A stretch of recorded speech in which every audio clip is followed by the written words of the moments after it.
Bismillahirrahmanirrahim. Assalamualaikum warahmatullahi wabarakatuh.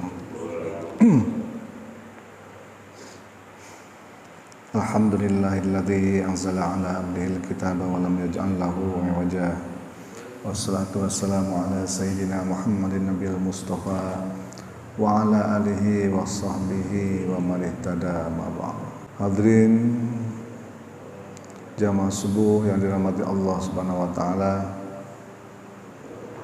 Marilah senantiasa kita panjatkan puji dan syukur kehadirat Allah Subhanahu wa taala yang telah melimpahkan begitu banyak nikmat kepada kita semua sehingga kita tidak akan mampu untuk menghitungnya. Salawat dan salam semoga selalu tercurah kepada junjungan kita Nabi besar Muhammad sallallahu alaihi wasallam yang telah diutus ke dunia ini untuk menjadi suri tauladan bagi kita semua. Mudah-mudahan kita senantiasa bisa mengikuti jejak langkahnya dan semoga di akhirat kelak kita mendapatkan syafaatnya, amin ya rabbal alamin. Baik hadirin jamaah subuh yang dirahmati Allah Subhanahu wa taala, pagi ini kita akan kembali belajar bersama-sama tentang fikih yang sudah cukup lama kita tidak bahas. Insyaallah pada pertemuan pagi ini kita akan review kembali, kita belajar kembali mengenai bab salat jamaah. Kita masuk ke pasal baru, faslun. Bismillahirrahmanirrahim. Faslun wa salatul jamaah.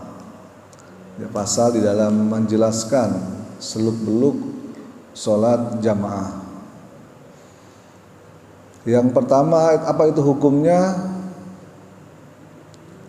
Wa sholatul jamaatil rijali fil faraidi ghairul jum'ah, yaitu sunnatun muakkadah. Jadi sholat jamaah itu bagi laki-laki khususnya di dalam menjalankan sholat yang fardu kan, selain sholat Jumat ya, hukumnya adalah sunnah muakkad. Ini di dalam mazhab Syafi'i, sunnah muakkad, kecuali sholat Jumat dan bagi laki-laki. Jadi kalau bagi perempuan sebaiknya memang di rumah ya, apalagi kalau para gadis memang di rumah. Apalagi kalau gadisnya itu cantik, sebaiknya jangan ke masjid dah gitu kan. Kalau selain yang udah nggak gadis gitu kan, udah ibu-ibu apalagi udah sepuh, yang kemungkinan orang yang menggodanya itu nggak ada dan dia mendapatkan izin dari suaminya, silahkan untuk datang ke masjid, tidak ada masalah. Dan kalau laki-laki, maka dalam mazhab Syafi'i hukumnya adalah sunnah muakkad, yaitu sunnah yang dikuatkan, yang mesti dilaksanakan, tidak sampai kepada wajib, kecuali hari Jumat. Kalau Jumat sih itu pasti wajib bagi laki-laki. Tapi ada mazhab lain, yaitu mazhab Hambali. Mazhab Hambali sebetulnya dia mewajibkan untuk jamaah, sholat jamaah wajibkan. Entah itu jamaahnya di masjid ataupun di rumah, yang penting sholat jamaah. Kenapa demikian? Karena tentu sholat berjamaah ini banyak manfaatnya, sebagaimana kita sudah sama-sama tahu, dan juga baik manfaat secara pahala yang tentu lebih banyak, karena dalam hadis Nabi dikatakan orang jamaah itu pahalanya 27 kali lebih afdol atau lebih baik dibanding yang sholat sendirian. Ada juga hadis lain yang mengatakan 25 kali dibanding sholat sendiri. Kemudian ada banyak manfaat lainnya, termasuk kalau ke masjid apalagi, maka di situ terdapat banyak hikmah orang yang mau datang ke masjid. Tidak hanya sekedar sholat, nah habis itu pulang, cuman banyak hikmah yang lain, yaitu hikmah silaturahmi, khususnya kita bisa saling mengenal. Dulu saya nggak kenal Pak Chandra, nggak kenal Pak yang lain-lainnya, tapi alhamdulillah dengan ke masjid jadi kenal semua. Kalau yang nggak pernah ke masjid, mungkin yang dikenal ya hanya di RT-nya dia aja. Begitu ke masjid, kita kenal lintas RT, kenal lintas RW, kenal lintas komplek, kita jadi tahu. Nah, setelah kenal, ya tentunya kita bisa bersatu untuk menyelesaikan berbagai macam masalah yang dihadapi, terutama dalam memakmurkan masjid ini. Termasuk yang apa yang sedang kita lakukan saat ini adalah untuk salah satu hikmah dari berjamaah. Kita bisa, insya Allah kita punya yayasan nanti, insya Allah juga kita punya wakaf masjid ini bisa berjalan, mudah-mudahan berkat, semuanya berkat sholat jamaah. Kalau nggak ada yang ke masjid, nggak ada yang jamaah, maka tidak akan terjadi seperti itu. Di samping pahala sholat jamaah juga banyak hadis yang lain yang mengatakan bahwa setiap langkah kaki yang dari rumah ke masjid itu, kalau langkah kaki kanan maka dinaikkan derajatnya, dan langkah kaki kiri maka dihapuskan kesalahannya. Banyak sekali faidah-faidahnya. Jadi yang pertama adalah hukumnya sunnah muakkad. Tapi Imam Nawawi berpendapat lain. Imam Nawawi ini seorang ulama yang kita tahu lah, yang menulis banyak sekali kitab. Di antara yang kita kaji di sini adalah Arba'in yang biasa dibawakan oleh Ustaz Ahmad Yani. Kemudian Imam Nawawi juga menulis kitab Syarah Sahih Muslim. Beliau juga yang menulis kitab Riyadhus Shalihin dan sebagainya, banyak sekali. Seorang imam besar. Pendapatnya beda. Walaupun beliau ini adalah bermadzhab Syafi'i, tapi beliau mengatakan hukumnya adalah fardu kifayah. Annaha fardu kifayatin wa yudrikul ma'mumul jama'ata ma'al imam. Hukumnya fardu kifayah. Seorang makmum bisa mendapatkan jamaah bersama imam selama imam belum melakukan salam yang pertama. Ini dia. Fi ghairil jum'ati malam yusallim at-taslimatal ula. Sebelum makmum salam pertama, dia masih sempat Allahu Akbar, dapat pahala jamaah. Itu.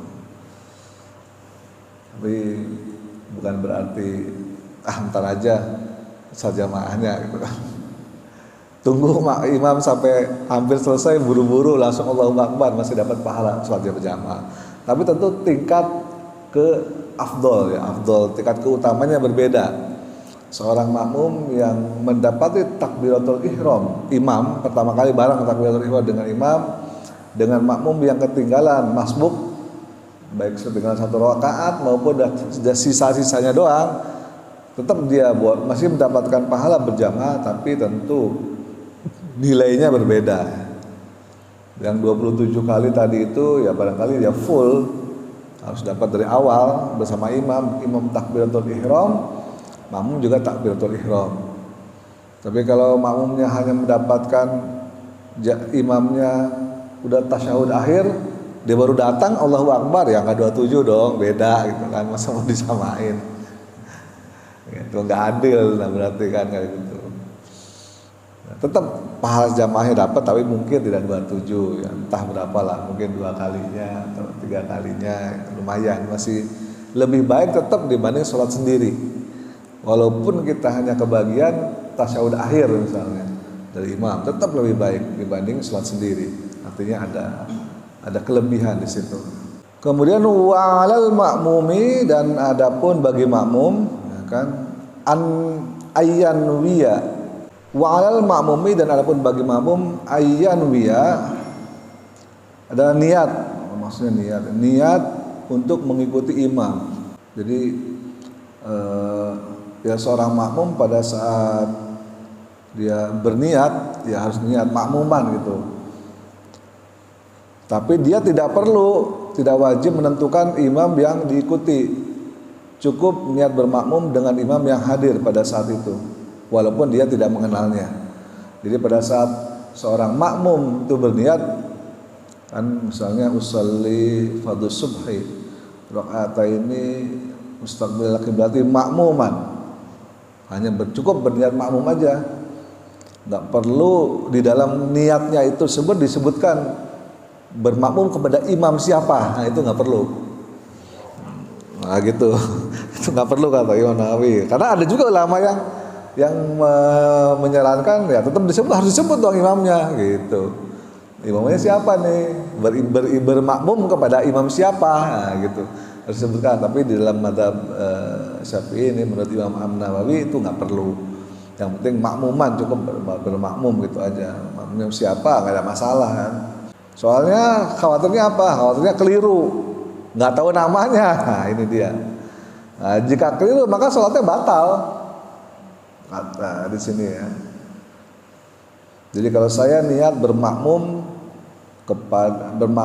pada Rohman misalnya, ternyata imam bukan Rohman nih, orang lain gitu. Berarti sholatnya nggak sah, nanti batal. Karena niat kita berbeda dengan kenyataan. Makanya untuk supaya tidak menyalahi atau menghindari kesalahan, sebaiknya tidak perlu disebutkan nama imamnya siapa. Baik, selanjutnya adalah wa yajuzu ayyatammal hur. Bagi laki-laki merdeka dibolehkan ayyatama menjadi makmum arhulu bil abdi, bagi budak laki-laki. Jadi boleh orang lelaki merdeka menjadi makmum bagi budak laki-laki. Jadi kalau zaman dulu kan masih ada tuh perbudakan ya. Ternyata si budak ini mungkin sholat terus tiba-tiba supaya jamaah, si tuan rumah si tuannya ini udah ada yang sholat nih, bermakmum boleh pada budak, nggak ada masalah. Kemudian wal balighu bil murahiq, dan bagi laki-laki balik boleh bermakmum pada anak yang menjelang balik atau yang disebut dengan murahiq. Jadi bolehkah kita bermakmum kepada anak kecil misalnya yang baru, sebetulnya yang menjelang balik ya, istilahnya yang udah balik, yang baru balik lah istilahnya, yang baru balik. Berapa tahun umurnya anak baru balik? Biasanya sekitar 15 tahun taruhlah. Udah pernah mimpi, kan ada syarat-syaratnya tuh. Syarat-syarat seseorang itu balik adalah kalau laki-laki ya dia sudah pernah bermimpi, berarti dia udah balik. Bolehkah umur 15 tahun misalnya jadi imam? Boleh menurut kitab ini, tidak ada masalah. Selama memang dia memenuhi syarat menjadi imam. Karena nanti ada nih syarat-syaratnya menjadi imam itu apa, nanti disebutkan di dalam hadisnya. Selama dia memenuhi syarat menjadi imam, tidak masalah. Kita bermakmum kepada orang yang baru balik. Bahkan di sini sebetulnya menjelang balik pun nggak ada masalah. Artinya dia belum sepenuhnya balik. Mungkin umur 14 gitu kan. Udah menjelang balik. Tapi tidak sah bermakmum kepada anak kecil yang belum tamyiz. Ya belum tamyiz itu kalau anak kecil yang masih belum bisa fokus, belum bisa ini, masih senang senang main dan sebagainya, masih anak kecil lah, belum mumayyiz, itu kita tidak sah. Tapi kepada orang yang menjelang balik itu masih dibolehkan, selama memang dia memenuhi syarat-syarat menjadi imam. Jadi jangan sampai ada anggapan Mau jadi imam sebaiknya orang tua dong, lu masih anak-anak. Nah, ada yang beranggapan begitu. Dia merasa umurnya lebih tua, lebih sepuh, menganggap orang yang baru balik, anak-anak itu mungkin, padahal dia udah balik sebetulnya, seumuran apa namanya, kayak di kita kan ada tuh imam muda, si apa, siapa namanya? Lupa. Siapa? Hah? Rivaldi itu kan masih muda banget. Mungkin umur sekitar 17 ya. 17 18. Masih muda, tapi dia udah pasti udah balik. Itu dibolehkan, enggak ada masalah. Selama dia memenuhi syarat dan ketentuan berlaku. Jadi imam apa sih syarat-syaratnya? Nanti ada dijelaskan di sini.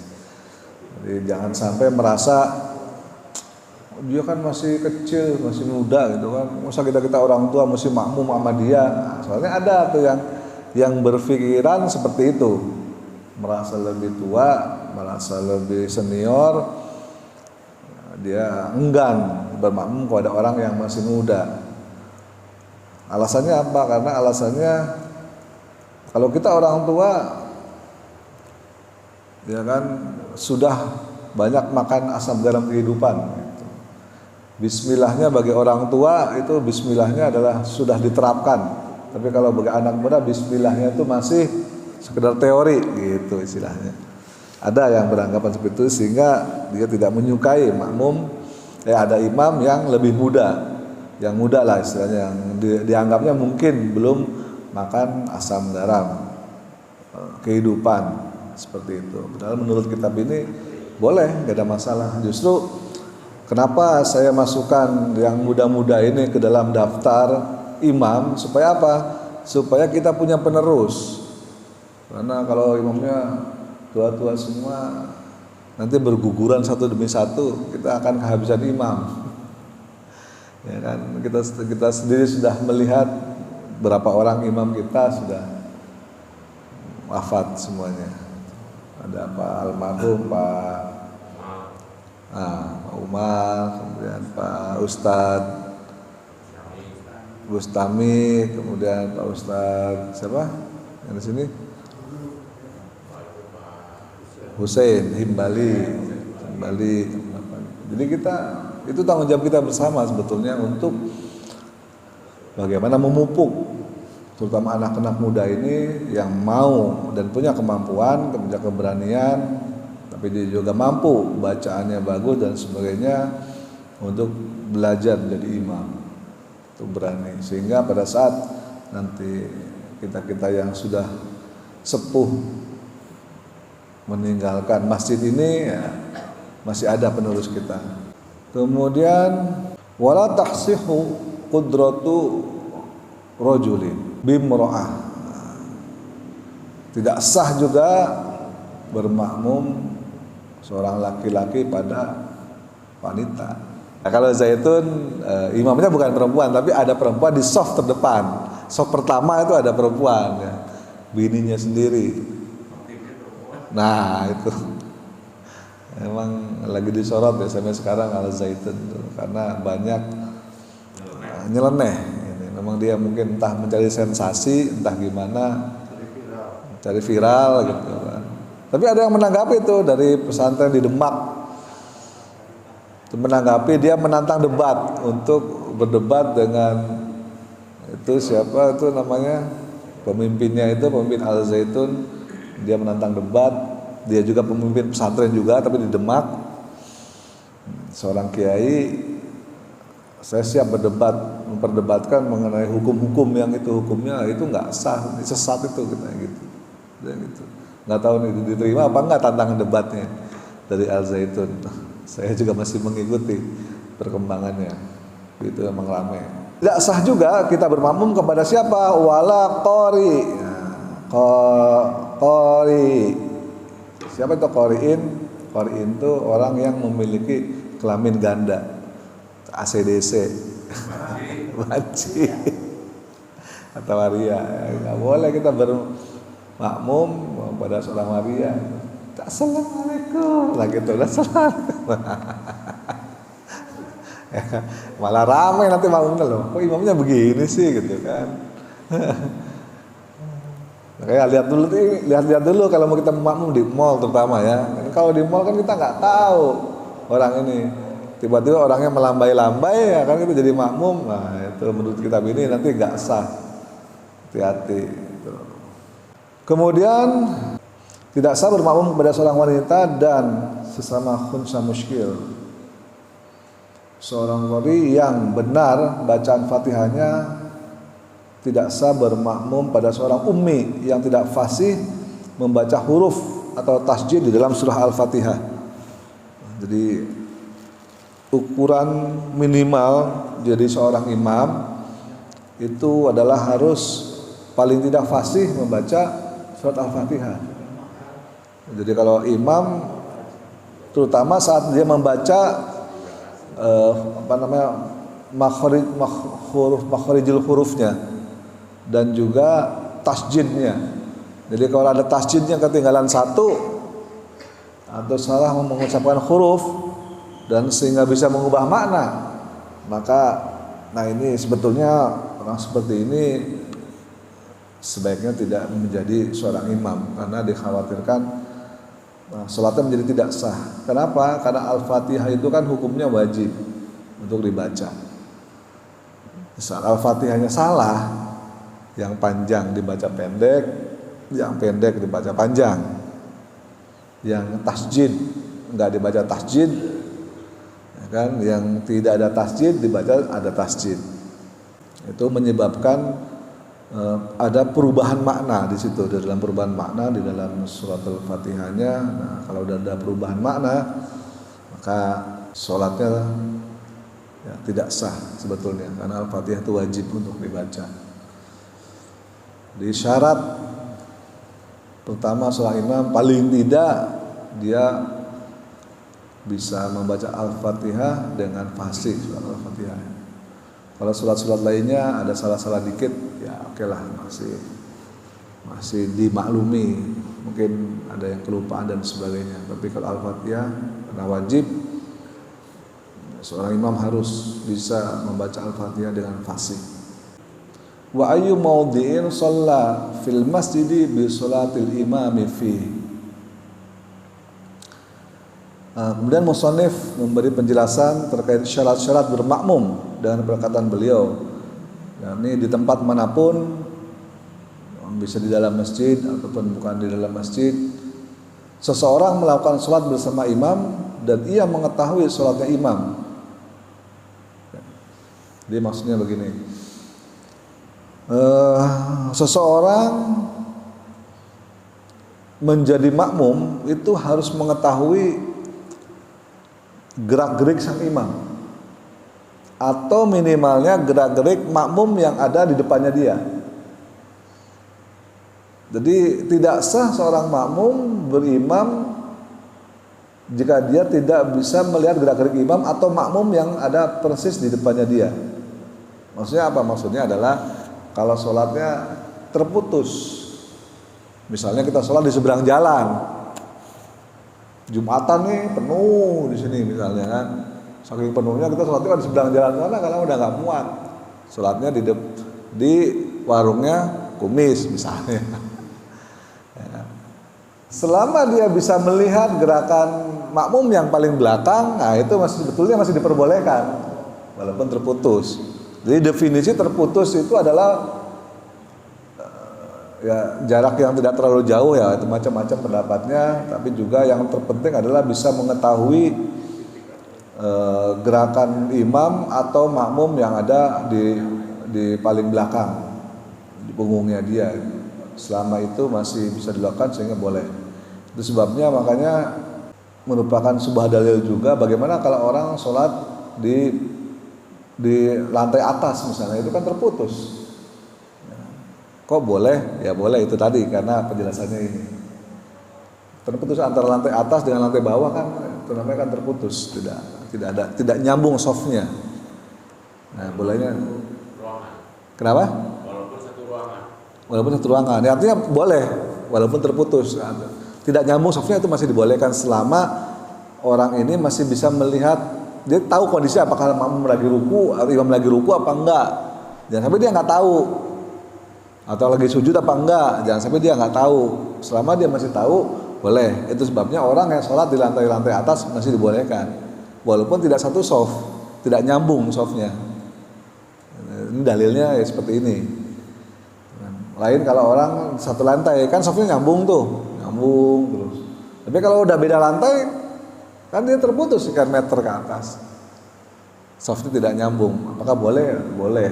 Kenapa? Karena masih bisa melihat gerak-gerik imam atau makmum yang terdekat dengan dia. Kalau sudah tidak bisa melihat, ya nggak bisa. Kemudian batasnya apa? Satu, dapat mengetahui gerakan imam, atau ya yang paling baik tentu melihat langsung si imam tersebut. Ya biasanya yang berada di saf terdepan ya, saf terdepan itu bisa langsung melihat imam, sehingga dia tahu kapan imam ruku, kapan imam sujud. Karena kalau nggak tahu, jangan sampai imamnya udah assalamualaikum, dia masih sujud aja. Dia nggak tahu udah salam ternyata gitu kan. Ada ngintip-ngintip begini dari bawah. Nah itu kalau udah gitu, itulah yang problem. Jadi sebagai makmum itu harus tahu kapan imam ruku, kapan sujud, kapan berdiri dan sebagainya. Misalnya mikrofon speakernya mati, nggak kedengeran kan? Gimana tuh kalau nggak kedengeran? Nah, ya, mereka dia harus melihat makmumnya di sebelahnya atau di depannya. Di depannya habis sujud, misalnya duduk, ya dia harus duduk. Walaupun dia tidak mendengar imam karena nggak ada soundnya lagi mati misalnya. Caranya seperti itu. Tapi kalau makmum ini tidak tahu gerakan makmum yang terakhir yang di depannya dia, ini yang jadi problem dan harus dihindari. Jangan sampai makmumnya masih sujud, imamnya udah salam ternyata gitu. Karena tidak tahu. Karena jaraknya terlalu jauh sehingga dia tidak bisa, terutama dari sujud ya. Dari sujud itu yang paling repot. Kalau kita tidak mendengar imam takbir bahwa udah sujudnya bangkit dari sujud, soundnya mati. Yang kedua, kita pun tidak bisa melihat makmum yang di depan kita atau di samping kiri kanan kita. Kita tidak tahu, tidak bisa melihat. Kan sujud masa ngelirik-lirik begini kan nggak mungkin. Bisa kita melihat dari suara gerakan, misalnya bangkit atau Allahu Akbar dari makmum-makmum sebelah kita, sehingga kita tahu oh ini udah berdiri.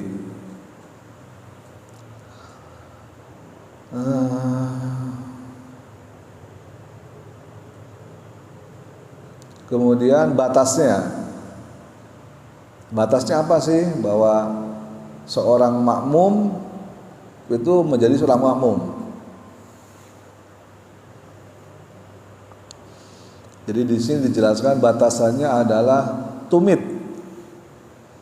Jadi antara tumit imam dengan tumit makmum itu kalau sejajar masih boleh, dia seseorang jadi makmum. Tapi jangan sampai tumit makmum sedikit di depannya imam, nah itu nggak boleh. Dia jadi imam berarti. Ya, jadi batasnya ada tumit kaki belakangnya tumit. Tumit imam dan tumit makmum itu masih boleh kalau sejajar, dia jadi makmum. Tapi nggak boleh tumitnya si makmum ini lebih depan daripada imam, karena dialah yang jadi imam mestinya. Nah, posisinya seperti itu. Jadi tumit imam lebih di depan atau sejajar minimal 5 makmum itu masih boleh dia menjadi seorang makmum, tidak masalah. Tapi disunahkan tentu yang terbaik ya makmumnya agak mundur sedikit lah, mundur sedikit tumitnya sehingga dia tahu, orang-orang juga tahu oh. Karena orang baru datang misalnya, ini orang sejajar, orang tuh bingung nih mana yang jadi imam kan begitu. Karena tumitnya nggak mundur, sehingga dia salah tepuk bahu misalnya. Nggak tahu imamnya yang sebelah sini bukan yang sebelah sono karena tumitnya sejajar. Tapi kalau orangnya makmumnya agak mundur sedikit, orang yang baru datang baru melihat dia tahu oh ini imamnya yang ini. Berarti dia harus tahu mau nempuk yang mana supaya dia mundur misalnya. Sebelah kanan. Ya sebelah kanan. Biasanya gitu.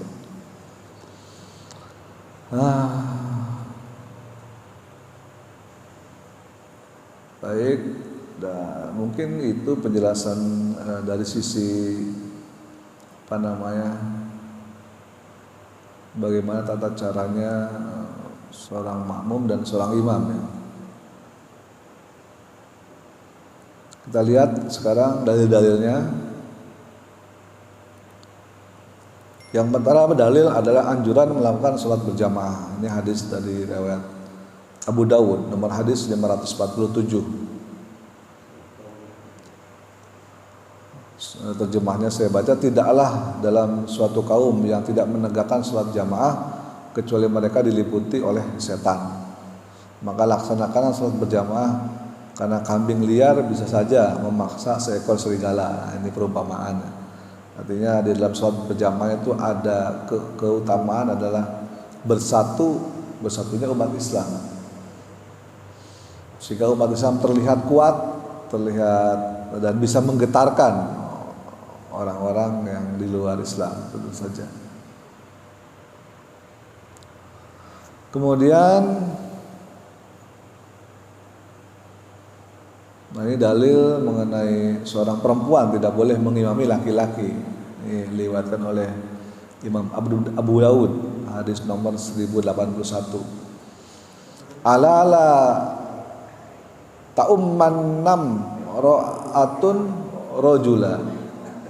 Ingat, seorang perempuan tidak boleh mengimami laki-laki.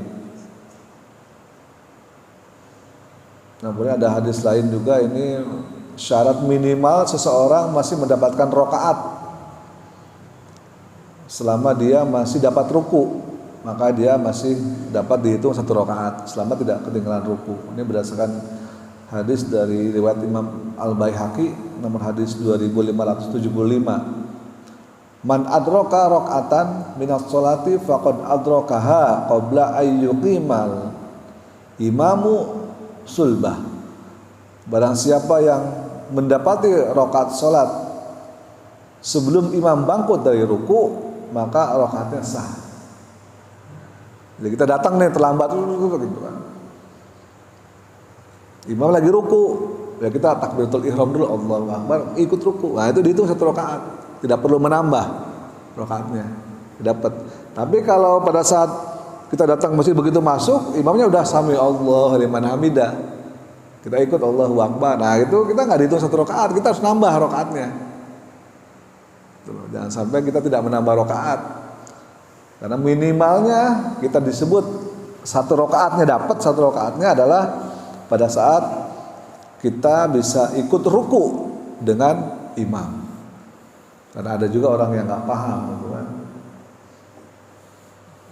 Dia nggak ikut ruku sama imam, tapi dia juga nggak nambah sholat rakaatnya, gitu, sehingga sholatnya kurang satu rakaat. Ada yang tidak memahami seperti itu.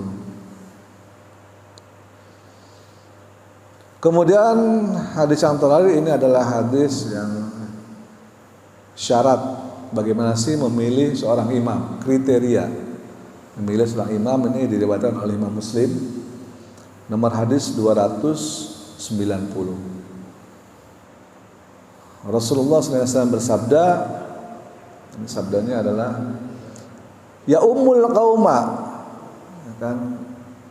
Suatu kaum hendaknya diimami oleh siapa? Aqra'uhum li kitabillah. Jadi syarat pertama seorang pantas menjadi imam adalah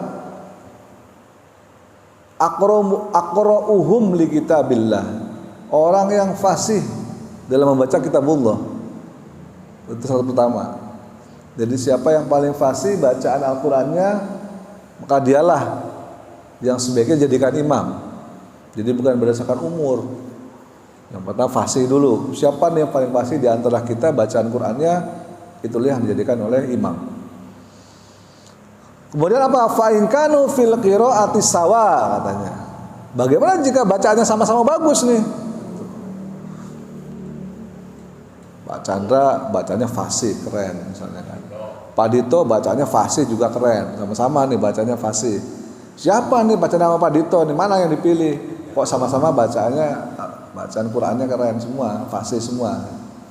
Benar, karena sama, maka fa'alamuhum bis sunnah. Dua-duanya dipilih salah satu orang nih, mana yang paling paham mengenai agama, mengenai sunnah. mengenai fikih sholat, kan, mengenai fikih ibadah, mana yang paling paham. Nah, kalau bacaannya dua-duanya sama-sama bagus, sama-sama fasih, dilihat dari keilmuannya, mana ilmu agamanya, terutama ilmu fikihnya, ya, yang paling paham, mana yang pengetahuan ilmu fikihnya lebih mendalam gitu. Itulah yang dipilih. Fa in kanu fis sunnatis sawa, katanya. Gimana jika ilmu fikihnya sama-sama nih juga, sama-sama fasih, ilmu fikihnya sama-sama mendalam, pengetahuan agamanya sama-sama luas, bagaimana nih? Siapa yang dipilih? Maka fa aqdamuhum hijrah. Dikatakan siapa yang paling dulu hijrah? Tuh, jadi kalau zaman dulu kan, zaman Nabi kan umat Islam itu hijrah dari Mekah ke Madinah. Zaman Nabi dulu susah nyari imam, semua fasih semua gitu. Semua juga paham mengenai sunnah Nabi, mengenai agama, mengenai fikih, sama-sama paham. Gimana? Yang duluan hijrah dah. Siapa yang duluan hijrah nih? Hijrahnya duluan siapa? Kalau duluan hijrahnya si A, ya si A lah lebih pantas menjadi seorang imam dibanding si B. Karena dianggap orang yang duluan hijrah itu lebih utama dibanding orang yang belakangan hijrahnya. Tapi karena kita di sini ya tidak ada hijrah di kita, sehingga apa nih? Maka kita lanjutkan hadisnya. Fa in kanu fil hijrati sawa. Gimana kalau sama-sama hijrahnya? Fasih Al-Qur'annya sama, pengetahuan agamanya sama-sama luas, hijrahnya pun di hari yang sama. Ayo kita hijrah, ayo, kapan? Besok dah. Nah, gitu hijrah. Sama hijrahnya. Bagaimana kalau hijrahnya juga sama? Fa aqdamuhum silma. Apa ini? Nah, ini baru nih, fa aqdamuhum silma. Kalau sama-sama hijrahnya sama, maka barulah dilihat usia. Mana yang lebih tua? Nah, yang lebih tua itulah yang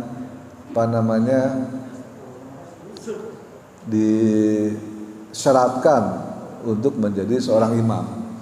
Jadi yang umur itu jangan ditaruh di depan, orang jangan ngelihat tuanya dulu. Karena kriteria tua itu adalah kriteria nomor 4, justru yang paling bukan yang paling belakang ya. Ya, yang kriteria yang paling belakang kriteria tua. Jadi kriteria pertama adalah yang paling fasih bacaannya. Kalau sama-sama fasih, yang kedua adalah kriterianya apa tadi? Yang paling paham ilmu fikih gitu kan. Kalau sama-sama paham, yang ketiga yang paling duluan hijrah. Kalau hijrahnya bareng, yang keempat umurnya mana yang paling tua? Dia yang dijadikan imam. Itu kriterianya ada 4 itu tadi. Kemudian apa? Di sini dijelaskan lagi, wala ya umman narrojul, wala ya umman narrojulur rojul fi sultani. Jadi kalau kita sedang berkunjung misalnya ke suatu tempat atau ke suatu daerah atau ke rumah tetangga kita, ke rumah saudara kita, sahabat kita berkunjung, maka sebaiknya tuan rumah lah yang jadi imam. Ya, sohibul bait. Jadi jangan tamu mentang-mentang tamunya ustadz, tuh kan main selondong aja jadi imam. Tuan rumahnya nggak dikasih, tuan rumah kasih kesempatan dulu, silakan. Kecuali kalau tuan rumahnya nggak mau, bapak aja, misalnya, baru. Ya. Jadi jangan selondong boy. Nah, kenapa? Karena orang yang Sohibul bait itu lebih berhak untuk memimpin jadi seorang imam. Gitu loh. Termasuk juga sohibul bait adalah dalam hal ini Pak RT misalnya, Pak RW itu lebih berhak jadi imam dibandingkan ya, kita ini rakyat. Jadi kalau ada Pak RT misalnya di situ, Pak RW, kita kasih kesempatan dulu silahkan jadi imam. Kecuali kalau beliaunya menolak, nah barulah yang lain. Seperti itu.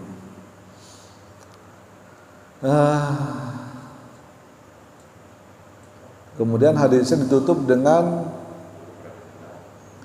wala yaqud fi baitihi ala takrimatihi illa biidni. Dan janganlah ia duduk di rumahnya, yaitu di tempat kehormatannya, kecuali atas izinnya. Misalnya kita bertamu ke rumah seseorang, ya kan, kita tahu kursi itu biasa ditempati oleh tuan rumah nih, ya jangan diduduki sama kita gitu loh. Nah, hadis ini menjelaskan juga akhlak, ya, akhlak sopan santun kita saat kita mengunjungi orang lain. Jangan sampai kita lihat, wah kursinya enak nih, empuk kayaknya, kita dudukin di situ, sehingga tuan rumahnya duduk di tempat lain. Nah, itu juga dilarang oleh Nabi, jangan sampai seperti itu. Mungkin itu aja yang bisa saya sampaikan. Silahkan barangkali ada yang tanya. Ya, Pak Nurman. Pertama masalah saf khusus. Kalau masjid yang terbuka di atasnya mungkin kita melihat gerakan saf yang di depan itu melihat gerakan imam atau makmum yang ada di bawah. Kalau masjidnya imamnya di atas, seperti masjid Pondok Indah. Ya, kalau kita atau di Bait Al-Quran. Yang pernah sholat di masjid-masjid seperti itu, kita cuma disediain TV gitu. Ya gitu ya. Bagaimana ada Ustaz? Ya. Mau bertanya itu juga. Oh, assalamualaikum dulu. Karena ini banyak, saya hanya melihat sedangkan kalau gitu boleh. Nanti kita di rumah ada masjid secara langsung, ini di rumah ada sholat di rumahnya. Itu oke, satu ada dua, satu lagi. Baik, ya gimana lagi gitu. Melihat kondisi, situasi dan kondisi gitu. Ya, sekarang kita melihat situasi kondisinya kan seperti ini biasanya. Tidak hanya di Pondok Indah, di masjid Sunda Kelapa pun begitu, Jumatan itu. Sama itu, imamnya di atas, makmumnya di bawah. Di ruangan resepsionis itu yang biasa untuk acara-acara nikahan dan sebagainya itu dipakai untuk sholat Jumat juga. Karena memang ya udah nggak ada tempat lagi, masjid di atasnya udah full, masa kita larang, terus gimana gitu. Itu emang dilemanya di situ. Sebetulnya memang akan menyebabkan tadi itu interpretasi yang salah bahwa wah boleh dong di rumah, kan sekarang udah bisa online, enak sholat online masjid kan. Ya, kita tinggal lihat CCTV-nya di situ, pasang CCTV kelihatan misalnya kan. Ya udah sholat aja di rumah, jadi makmum online yang enak gitu. Ya itu makanya tadi dipersyaratkan bahwa harus bisa melihat. Tapi kan nggak bisa ngelihat nih karena tidak ada celah antara bangunan atas dengan bangunan bawah. Memang tidak ada celah itu. Sehingga bagaimana makmum di bawah itu bisa tahu imamnya seperti apa? Akhirnya dipasang TV kan gitu, sama alat pengeras suara supaya tahu. Ya balik lagi masalah fikih adalah masalah khilafiyah. Selalu ada kondisi-kondisi yang dimana kita tidak bisa menerima secara kaku ajaran fikih, karena tujuannya adalah untuk kebaikan. Kalau benar-benar kita kaku, kita larang, oh nggak boleh, karena nanti kalau cuma pakai TV gitu kan, pakai pengeras suara nggak boleh karena terputus, nanti nggak sah. Mudaratnya lebih banyak mana gitu, tinggal akhirnya balik ke situ. Yassiru wala tu'assiru, mudahkanlah dengan jangan persulit. Basyiru wala tunafiru. Nah, itu pokok pengambilan keputusan sebuah hukum tuh itu termasuk ke situ juga. Kan gembirakanlah, jangan kau buat lari orang-orang. Permudahlah, jangan dipersulit. Gembirakanlah, jangan kau buat orang tuh lari. Kan karena wah nggak boleh di sini. Akhirnya jamaahnya kok mana-mana gitu nyebar nggak jelas. Karena apa maksudnya? Terlalu full, berdesak-desakan, sementara ada ruangan yang bisa dipakai sebetulnya, tapi hanya karena kaku mengikuti aturan fikih tidak dipakai itu ruangan tersebut karena nggak boleh nih, karena terputus nanti. Padahal itu bisa dipakai, padahal di situ enak, amatnya ber-AC dan sebagainya, orang nyaman sholat di situ. Kita makanya bisa kita lihat mana yang lebih bermanfaat, mana yang lebih banyak manfaatnya dibandingkan mudaratnya. Wah lebih bermanfaat di dalam sini ya kan, ruangannya bisa diisi penuh banyak orang juga nyaman sholatnya dan enak, ya sudah kita langgarlah aturan bahwa ini tidak boleh terputus, nggak masalah demi untuk kebaikan yang lain, yang lebih besar. Beda dibanding orang yang sholatnya di rumah, nah online itu beda, jelas dia nggak mau ke masjid namanya, ya kan? Tidak ada kedaruratan tidak ada kedaruratan yang memang dipersyaraatkan dibolehkan. Apa kebaikannya itu kan orang malas ke masjid nyari-nyari celah supaya kita nggak usah ke masjid. Nah itu ya nggak boleh jelas itu. Jadi memang beda ininya. Udah rumah bukan di masjid lagi. Nah, jadi udah jelas kita semua paham kenapa orang itu nggak mau ke masjid, karena dia malas ke masjid atau alasan apa, alasannya sibuk macam-macam lah. Intinya adalah dia nggak mau ke masjid, intinya gitu. Ya kan? Beda dengan yang tadi, dia udah mau ke masjid tapi masjidnya penuh, gimana nih? Kan gitu. Masa tidak dimanfaatkan ada area masjid yang begitu luas yang bisa menampung misalnya 100 jamaah dibanding jamaahnya harus panas-panasan di luar, apalagi kalau hujan, berhujan-hujanan di luar, seperti sementara ada ruangan yang bisa dimanfaatkan. Why not? Makanya fikih di sini fleksibel. Dengan dalil umum yang tadi, mudahkanlah, jangan dipersulit. Tapi juga jangan dibuat jangan dimudah-mudahin gitu kan, jangan digampang-gampangin kayak tadi itu. Ah boleh itu juga, saya juga mau pasang aja CCTV gitu kan, nggak bisa, karena tidak ada alasan yang urgent di situ yang bisa membuat ibadah lebih mudah, tapi tidak dienteng-entengkan gitu Pak. Satu lagi. Dan sama lagi Kalau kita masalah ini bermakmum, ada yang lagi sholat kan biasanya kan kita pengen jamaah dengan dia. Kadang-kadang kan dia sudah sholat, kita belum ambil takbir, tepok dia. Tapi ada juga yang mengatakan kita takbir dulu, posisi kita udah kalau berdua ya tadi itu menit itu ada mobil kita tepok, baru kita tepok. Ada yang bilang sebelum, yang kebanyakan saya lihat sebelum dia takbir dia tepok dulu, gitu, baru dia. Katanya mana yang benar nih? Tepok dulu atau kita takbir dulu, baru posisi kita mau jemaah dulu, sudah kita takbir, baru kita tepok. Sebetulnya menepuk itu apa namanya, bukan merupakan sebuah syarat bahwa kita harus jamaah, enggak. Jadi nepuk itu sekedar memberitahu kepada seseorang bahwa dia jadi imam atau saya ikut jamaahnya dia. Kalau yang tepuk adalah makmum. Karena gini, ini merupakan sebuah akibat dampak dari perbedaan pemahaman dalil. Ya kan, kalau zaman sekarang banyak orang yang bermakmum tuh karena ada dalilnya, memang ada hadisnya, bermakmum tuh terlalu mepet ke imam. Jadi antar imam udah makmum nempel, cuman mundur tadi itu kan, mundur satu ini. Dia betul-betul mempraktekkan itu secara letterlek, secara tekstual. Ya, kalau mau cuman berdua ya nempel begini. Artinya apa? Kalau ada bertiga nggak mungkin dong nempel semua gitu loh, kan nggak mungkin. Gimana cara ditepuk lah supaya dia mundur.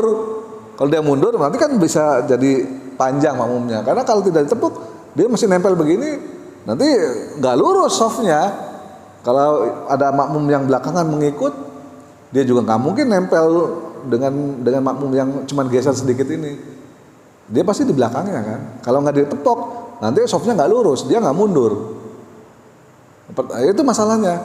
Jadi kita sebaiknya kalau kita berjamaah kita lihat situasi dan kondisi. Kalau kondisinya di tempat umum, di masjid umum yang sekiranya nanti akan ada makmum lagi yang ikut, ya kita nggak usah nempel begini, sehingga tidak perlu ada tepok. Kalau ada tepok kan ini harus mundur segala macam, ngatur barisan lagi gitu loh. Dan itu mengganggu kehusyuan. Orang lagi enak-enak sholat, ditepok kan mundur, dia sendiri kan nggak mau mundur, itu kan mengganggu kehusyuan. Maka sebaiknya kalau kita melihat ada kemungkinan nanti ada jamaah lain yang mau ikut, nggak usah deh terlalu mepet ke imam, kita langsung dibikin soft aja di belakang. Tapi belakang kanan, sehingga orang yang masuk tidak perlu nepok, langsung menjadi makmum, tidak mengganggu, kan nepok itu kan mengganggu konsentrasi juga gitu.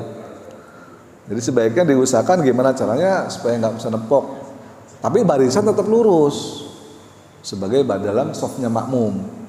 Jangan sampai barisannya gecal-gecol. Ada juga yang nggak mau nepok itu tadi yang kayak Bapak bilang. wah nggak mau nepok, mengganggu konsentrasi. Dia nggak nepok, akhirnya apa? Yang satu nempel sama imam, yang satunya di belakang. Jadi bolong yang di tengah-tengah ini. Nah itu juga kan merusak jadinya merusak barisan dari soft berjamaah itu sendiri. Karena pemahaman tadi yang terlalu letterlek, tidak fleksibel. Kecuali kalau memang berdua, sholatnya di rumah, berjamaah berdua gitu kan, yang tidak akan mungkin ada orang lain ikut ke situ menjadi makmum, ya oke lah kita nempel. Itu antara makmum dan imam nempel, cuman makmumnya digeser dikit tumitnya tadi, atau tumit sejajar sama imam boleh. Tapi itu kalau sholat berdua. Tapi kalau sholatnya kira-kira nanti kita setelah sholat jamaah ada orang lain yang masuk lagi, praktek tersebut nggak perlu dipraktekkan sebaiknya, supaya tidak mengganggu konsentrasi, langsung aja mundur. Pada posisi di mana nanti kalau makmum lain masuk ikut, ya tidak perlu ada maju mundur, tepok-tepokan, langsung aja masuk, tidak ada masalah. Gitu loh.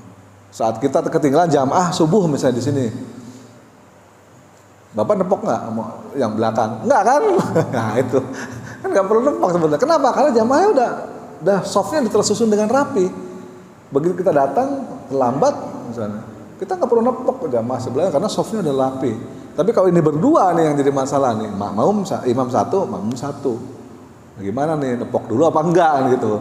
Kalau posisinya sudah jamaahnya udah bagus, softnya nggak perlu nepok, langsung aja masuk ke dalam soft seperti kita biasa salat terlambat misalnya datang ke masjid ya nggak perlu nepok lagi, langsung masuk ke dalam soft. Tapi kalau posisi makmumnya itu nempel dengan imam dan mengharuskan ini mundur, harus ditepok mau nggak mau. Karena kalau nggak ditepok nanti bolong, softnya nggak rapi. Tepok supaya dia mundur 2 langkah misalnya, baru kita nyambung softnya di sini di belakangnya rapi. Tujuannya sebenarnya itu, nepok itu ngasih tahu supaya rapih nih softnya. Kalau dia udah ada makmumnya, kalau kepada imam doang supaya dia siap kamu jadi imam ya. Gitu. Kalau enggak kan dia cuek aja, nggak Allahu Akbarnya nggak keras kan biasanya kalau sendiri kan gitu.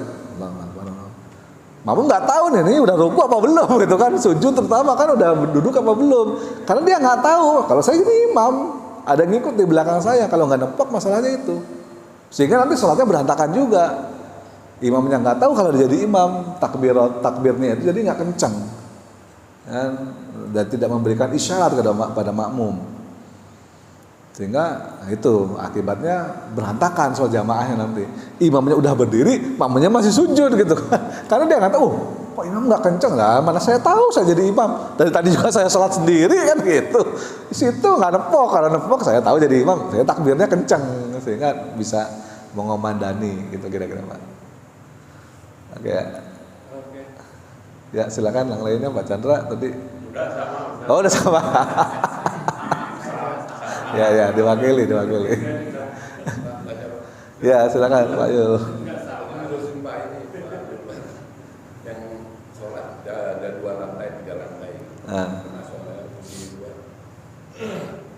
2. Itu yang soheh itu secara Islam. Mana yang lebih soheh, kalau imam di bawah atau imamnya yang di atas? Karena ada 3 lantai ini. Bagusnya imamnya yang di bawah, makmumnya yang di atas, atau imamnya yang di atas, makmumnya yang di bawah. Yang paling soalnya adalah makmumnya harus di depan. Jangan sampai gini misalnya di atas makmumnya di bawah kan, tapi ternyata posisinya makmum agak sedikit di depan imam, itu yang nggak boleh jelas. Itu udah jelas. Ya. Ada nggak ketentuan khusus? Gitu? Nggak ada. Terus tadi Ya di depan. pakai CCTV, ini nggak ada CCTV. Iya. Cuma audio aja. Ya boleh nggak masalah. Yang penting ada yang kedengaran bagaimana imam berubah dari satu posisi ke posisi yang lain, boleh dengan kedengaran atau dengan penglihatan, nggak ada masalah. Yang penting sholat jamaah tetap berlangsung dengan baik, jangan sampai berantakan. Jangan sampai makmum nggak tahu imamnya berdiri, imamnya ruku, imamnya sujud, berantakan nih makmum apa jamaah apa enggak sih sebenarnya gitu kan. Jadi kan berantakan, imamnya udah berdiri, makmumnya belum, karena nggak tahu gitu loh kondisi imam. Itu aja sih sebetulnya. Jadi kalau makmumnya itu wanita, itu bagusnya di atas atau yang di bawah? wanita bagusnya di belakang Pak.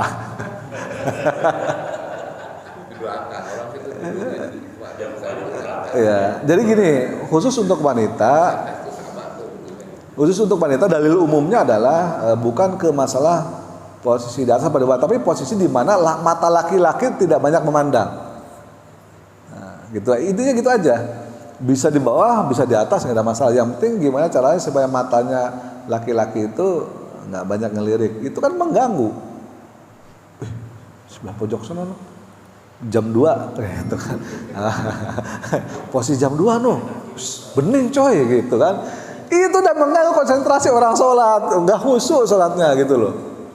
Gimana caranya kelihatan terus di atas no, misalnya kalau atas kelihatan, yang penting bagaimana caranya si makmum laki-laki ini tidak bisa ngelirik, tidak bisa ngelihat makmum perempuan. Itu intinya. Soalnya ada masjid yang makmum ceweknya di atas, tapi boleh. Cuma selisih sedikit aja sama imamnya, tapi di atas. Boleh, nggak masalah. Jadi jajar cowok di bawah, ya. Cewek di atas. Ya ada juga yang pemisah kayak gini nih, pemisahnya kasusnya cuma nggak kelihatan gitu. Di tengah, boleh. Ada juga pemisah di tengah, jadi makmum perempuan, makmum laki-laki dipisah aja oleh hijab, nggak ada masalah. Ya, bahkan di Masjidil Haram sendiri kan kalau makmum perempuan sama laki-laki kan campur. Tapi Sekarang udah bisa ya? Di sini Nabawi kali dipisah. Ka'bah itu semua laki-laki. Oh ya. Jadi perempuannya di kotak-kotak gitu. Aja mundur. Mundur, sudah mundur. Itu. Jadi yang menjadi problem bagi perempuan adalah itu tadi, dijadikan bahan pelecehan dalam tanda petik ya oleh laki-laki, dilirik lah, digodain lah, nanti jadi bahan perbincangan lah. Habis sholat nih, bukannya zikir malah ngobrolin, yang sebelah sono no, gile cuy, misalnya gitu. Nah itu yang menyebabkan rusaknya ini. Makanya para ulama mengatakan kalau perawan, gadis, nggak usah deh ke masjid.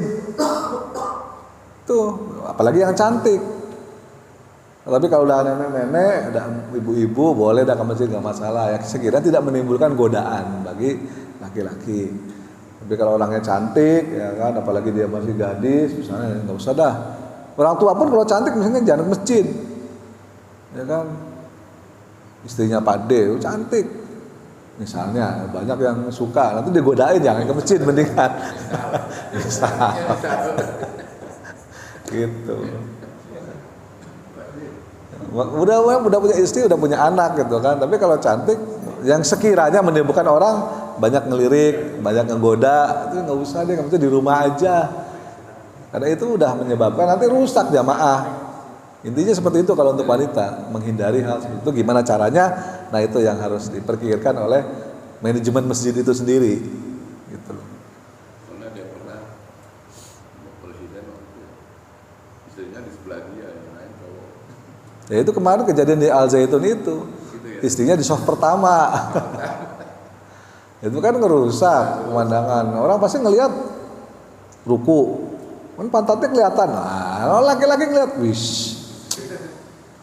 Itu kan sujud, apalagi kelihatan. Kan di depan kita bayangin, ada cewek nungging gitu kan. Pikirannya udah macam-macam. Laki-laki itu begitu, itu udah normal. Ya kan? Normalnya seperti itu. Lihat pantat nungging, udah dah pikirannya. Itu sebetulnya yang bisa merusak. Jangan sampai itu terjadi. Itu seperti itu. Baik, mungkin itu aja. Nanti kita lanjutkan sambil ngeteh bareng. Mudah-mudahan ada manfaatnya. Mohon maaf jika saya ada kesalahan. Kita tutup dengan doa kafaratul majlis. Subhanakallahumma bihamdika asyhadu an la ilaha illa anta astaghfiruka wa atubu ilaik. Allahumma shalli ala sayyidina Muhammad. Assalamualaikum warahmatullahi wabarakatuh.